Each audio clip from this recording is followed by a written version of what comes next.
የእግዚአብሔር ሰዎችና የሰይጣን ሰዎች ምልክት አንዷችሁ ችኮላና መረጋጋት፣ ህዱእነት፣ ህድአት፣ መረጋጋት፣ ጸጥታ።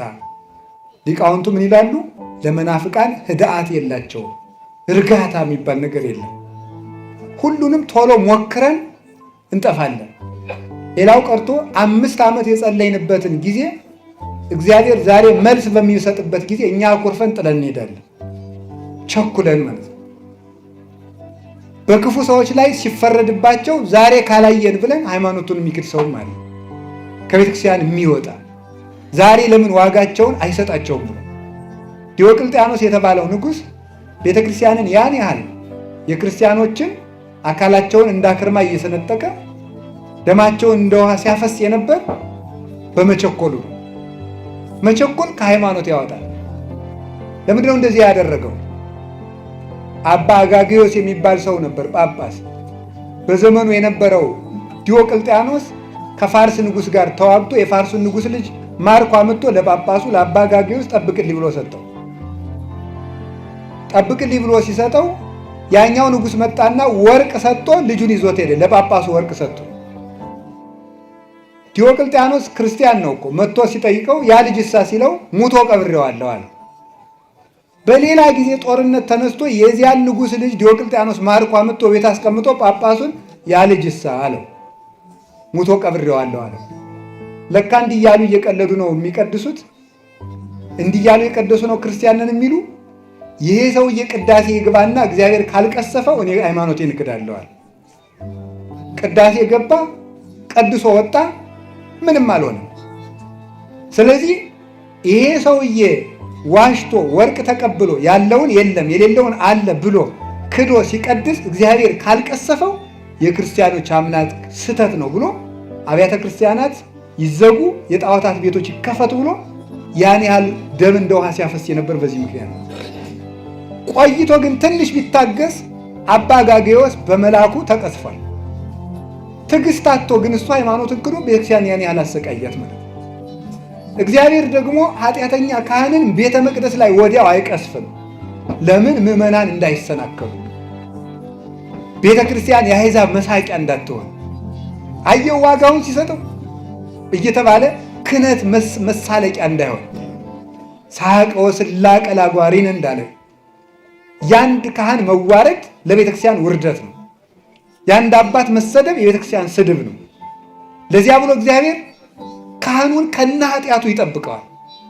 እኛ ግን በመቸኮላችን ምክንያት ቸኩለን እግዚአብሔር ካለ ለምን እነዚህን ጠርጎ ያስወጣቸው ለምን አይገላቸውም ብሎ ቸኩሎ ከቤተክርስቲያን የሚወጣ ሰዋል።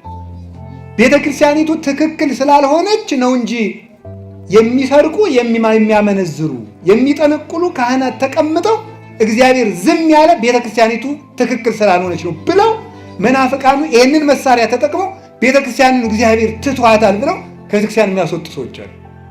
እንዴት እግዚአብሔር በእነዚህ ካህናት፣ በእነዚህ ዘማውያን፣ በእነዚህ አመንዝራዎች፣ በእነዚህ ዘረኞች አድሮ እንዴት ይኖራል? ቤተክርስቲያኒቱማ ከቀረች ስንት ዓመቷ የሚሉ ሰዎች አሉ። መንደር ለመንደር እየገቡ እንዲህ የሚያደርጉ ግን ቅዱስ ጳውሎስ እንዳለ ወኩሉ ጾሮ ይጸውር። እኔ ራሴ አጋጥሞኛል በእውነት ማለት ነው። ስጋው ደግሞ አልቀበልም በቃ በካህናት ላይ በማየው ችግር ምክንያት እኔ አልቆርብም ያሉ ምዕመናን አጋጥሞኝ ያውቃሉ። ግን ወኩሉ ጾሮ ይጸውር ገላትያ 6 ያለ ሰው ሁሉ የየራሱን ሸክም ይሸከማል። አንድ ንስሐ ልጅ የንስሐ አባቱን መሬት የእኩል ይዞ ሲያርስ የእኩል ይዞ ያርሳል። አንድ ቀን ሲያርስ ወርቅ በድስት ተቀብሮ አገኘ። ለሎሌው ይህ ወርቅ የንስሐ አባታችን ስለሆነ እንካ ወስድ ስጣቸው ብሎ ሰጠው። እሳቸው ወርቁን ተቀበሉና አይ ይገለኛል፣ ማን ነው ይካፈለኛል ሲሉ ያንን ሎሌውን ገደሉት። ወርቁን መብላት ሌላ ወንጀል ሳያካፍሉ እደግልኝ ብሎ ማካፈል ሲገባ ልጁን መግደል ሌላ ኃጢአት። ይሄንን ሲያደርጉ እንግዲህ ይሄንን ይዘው ሲቀድሱ እግዚአብሔር ዝም የሚላቸው ከሆነ እኔ አልቆርብም፣ ቁርባኑ የሚቅር ቅዳሴው የሚቅር ሁሉም የይስሙላ ነው አለ ሰው። በጣም ንጹህ ምዕመን ስለሆነ እግዚአብሔር በዚህ ምክንያት ከቤተክርስቲያን ወጥቶ እንዲቀር ስላልፈለገ አንድ ቀን በራእይ ተገልጦ መልአኩ ምን አለ? ይሄ ምንጩ የወርቅ የሆነ ውሃው ንጹህ የሆነ መቅጃው ደግሞ የወርቅ የሆነ በወርቅ ማንኪያ ውሃ እየቀዳ ሰውነቱ እጁ ቁስል የሆነ ሰውዬ እንካ ጠጣ ሲለው ያያል። እኔ አልጠጣም እጸይፈዋለሁ አለ። እንዴ ገንዳው ንጹህ፣ ምንጩ ንጹህ፣ ውሃው ንጹህ፣ ማንኪያው ንጹህ፣ ከቁስሉ ምን አለ ዝም ብለህ ጠጣ አለ። ከዚያ በኋላ ነቅቶ ምን እንዳለ ታውቃላችሁ? ምንጩ ንጹህ ቤተ ክርስቲያን ናት። ውሃው ንጹህ ኢየሱስ ክርስቶስ ነው። ማንኪያው ንጹህ የተባለ የሐዋርያት ክህነት፣ ቄስ ቢረክስ ክህነት አይረክስም። ቁስል የተባለ የካህኑ ኃጢአት ነው። እኔ ምን አገባኝ ብሎ ሥጋው ደግሞ ተቀብሎ ለካ ቅዱስ ጳውሎስ ሰው የየራሱን ሸክም ይሸከማል ያለው ይህን ነው አለ። ሰው የየራሱን ሸክም ይሸከማልና ቄሱ የራሱን ይሸከማል ብሎ ከቤተ ክርስቲያኑ ጸንቶ ኖረ። አሁን የመንደር ጠለቅላቆች የሆኑ ሾላኮች ምዕመናንን አንድ የሚያሰድዱበት ኢትዮጵያ የዓለም ብርሃን በሚባለው ቴዎድሮሳውያን የሚባሉት ተሐድሶዎችም ጭምር ቤተ ክርስቲያኒቱን ትቷታል። ኃጢአት ሰልጥኖባታል። ጳጳሳት ኃጢአተኞች ናቸው። መነኮሳት ኃጢአተኞች ናቸው። ገዳሙም ረክሷል። ዲያቆናቱም ረክሰዋል። ቄሶቹም ረክሰዋል። ስለዚህ የክርስቶስ ቤተ ክርስቲያን አይደለችም ብለው ስለሚሉን ቸኩለን መቅሰፍት ባለማየታችን ከቤተ ክርስቲያን እንደ ኤሳው ቸኩለን እንዳንወጣ እግዚአብሔር ይጠብቀን። አንዳንዱ ምስር ብሎ ማለት ነው። አንዳንዱ ምስር ብሎ ለስሜቱ ለስግብግብነቱ ወጣ። ያዕቆብ ያንን ተግቶ ቢፈልገው አላገኘውም። እዚህ በኋላ ይስሐቅ ልመርቅህ አለው። ና ልመርቅህ አለው። እየሮጠ ሄደ። ሊያድን ሲሄድ ያዕቆብ ቶሎ ብሎ ኤሳው አድኖ እስከሚመጣ ድረስ አርዶ አወራዶ ለአባቱ ሰጠው። የማንን? የኤሳውን ልብስ ለብሶ አይጥጤና ማዛው ለወልዴ ጥቀ እንቁቀ ከመጼና ገዳም ዘባረኮ እግዚአብሔር እምነጠሉ ለሰማይ ወምነ ስፍሐ ለምድር ይኩን በረከትከ። እንዲህ ያለ በረከት ይስጥህ ልጄ ብሎ መረቀው። ፈጥኖ ስለደረሰ ትልቁ ልጁ ሳይደርስ ታናሹ ልጁ አባቱን አስደሰተ። አባ ጊዮርጊስ ዘጋስጫ ኤሳው የአዳም ምሳሌ ነው፣ ይስሐቅ የእግዚአብሔር ምሳሌ ነው። ታላቁ ልጁ ፈጣሪውን አላስደሰተም፣ አዳም ፈጣሪውን አስከፋ። ታናሹ ልጅ የታላቁን ልብስ ለብሶ አባቱን ደስ አሰኘ ማለት የአዳምን ሥጋ ለብሶ ለአባቱ ራሱን የተወደደ መስዋዕት አድርጎ ያቀረበ ክርስቶስ ነው። ከዚያ በኋላ በረከት ለምድር ተሰጠ። የያዕቆብ ልጆች በዚህ 12 ልጆች በያዕቆብ በረከት ተባረኩ። እሱ የታላቅ ወንድሙን ልብስ ለብሶ ለአባቱ ባቀረበው ምግብ ባገኘው በረከት የእሱ ልጆች በረከትን አገኙ። መላው እስራኤል ተባረኩ። ክርስቶስ ለአባቱ ባቀረበው የእኛን ሥጋ ለብሶ ባቀረበው መስዋዕት 12ቱ ሐዋርያት ተባረኩ። በእነሱ በረከት ቤተ ክርስቲያን ጸንታ ትኖራለች። እግዚአብሔር ለያዕቆብ የሰጠው የበረከት ቀጠሮ በቤተ ክርስቲያን ጸንቶ ይገኛል ይላል ቅዱስ ዮሐንስ አፈወርቅ። በቤተ ክርስቲያን ጸንቶ ይገኛል። ማርና ወተት የምታፈስ ምድር አልሰጠውም። ከሰማይ ጠል ከምድር በረከት ሁሉ አልሰጠውም ለያዕቆብ። ለያዕቆብ የሰጠው በረከቱ ምንድን ነው ከተባለ ቤተ ክርስቲያን ውስጥ የሚገኘው የቤተ ክርስቲያን በረከት ነው። ይህንን በረከት ሰጠው። በኋላ ሊገለው ሲፈልገው ተሰዶ ሄደ። ሂድ ወደዚያ ወደ አጎት ሂድ አለው። ሄደ። መንገድ ላይ ተንተርሶ መንገድ ላይ ሲደርስ መሸበት፣ እንቅልፍ መጣበት። ከመንገድ ዘወር ብሎ ተኛ። እንደተኛ ከተንተራሳት ደንጊያ ላይ መሰላል ከምድር እስከ ሰማይ ተተክላ መላእክት በውስጧ ሲወርዱባት ሲወጡባት ከጫፏ ላይ እግዚአብሔር ተቀምጦባት አየ። ይህ ስፍራ ታላቅ ነው። ዛቲኑ ሆታ ለሰማይ፣ ይህች የሰማይ ደጅ ናት።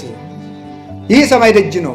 ዘይት ሐነጽ ቤተ እግዚአብሔር ብሎ እዚያ ላይ ዘይት አፍሶ ያዕቆብ ስደቱን ቀጠለ። እየተረጎምን ለመሄድ ይቺ መሰላል እመቤታችን ቅድስት ድንግል ማርያም ናት። መሰላል በማለዳው ክፍለ ጊዜ እንደተማርነው የላዩ ወደ ታች እንደሚወርድ አምላክ ሰው ሆኖባታል። የታቹ ወደ ላይ እንደሚወጣ ሰው አምላክ የሆነው በእሷ ንጽህና ነው።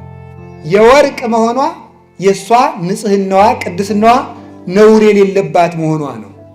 ላይ ጫፏ ላይ ያለው የመሰላሉ ራስ የድንግል ማርያም ሕሊና ነው። እንደምታስታውሱት ቅዱስ ጳውሎስ ምን ይላል? የሴት ሁሉ ራስ ወንድ ነው ይላል።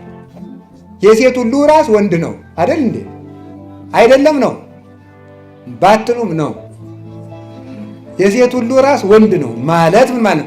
ሴት ልጅ ለሔዋንነት ከደረሰች በሙሉ አይምሯ ወንድ ነው የሚያስብ ማለት ነው፣ ሌላ አይደለም። የሴት ራሷ ወንድ ነው ማለት ይሄ ነው ማለት አይደለም ነው። ስትለብሱ ራሱ እኮ ወንዶች ስለእናንተ ምን እንደሚያስቡ እያሰባችሁ ነው የምትለብሱት ማለት ነው። ስለዚህ የሴት ራሷ ማን ነው ተባለ? ወንድ ነው ነው። ልብስ ሴቶች ጌጥ የሚያበዙት ለዚያ ነው። ምንም ነገር የለው። ምንም የታወቀ ነገር እኮ ነው። ስለዚህ የሴት ራሷ ማን ነው? ወንድ ነው። የድንግል ማርያም ራስ ግን እግዚአብሔር ነው ይላል ዮሐንስ ዘደማስቆ። የድንግል ማርያም ራስ ግን እግዚአብሔር ነው። እሱን ብቻ ነበር የምታስበው ማለት ነው ፈጽሞ። ለዚህ ነው እንዘ የአምር ብእሴ ያለችው። ወንድ ሳላውቅ እንዴት ይደረግልኛል ብላ የተናገረችው ለዚህ ነው። ወንድ ሳላውቅ እስከ መጨረሻው የተዘጋ ማኅተመ ድንግልና እስከ መጨረሻው ድረስ እኔ እኮ ወንድ አላውቅም ያለችው በዚህ ነው። ድንግልናዋ ጸንታ እንዲያውም ምን ይላል?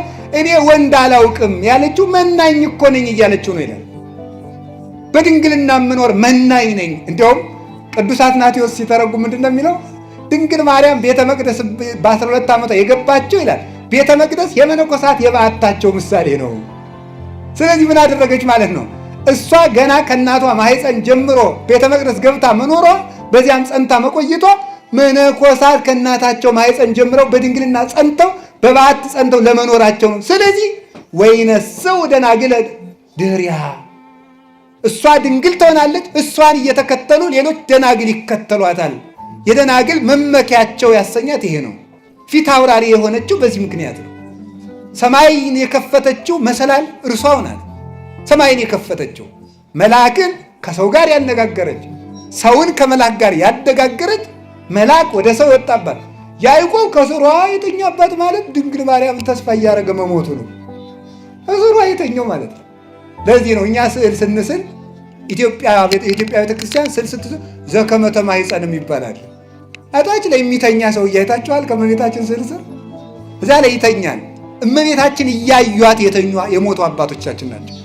ሁሉም ተስፋቸውን ሳያገኙ ሞቱ ያለ ቅዱስ ጳውሎስ። ስለዚህ ነው ሁሉም ተስፋቸውን ሳያገኙ ሞቱ። እሷን ተስፋ እያደረጉ ሞቱ፣ አረፉ።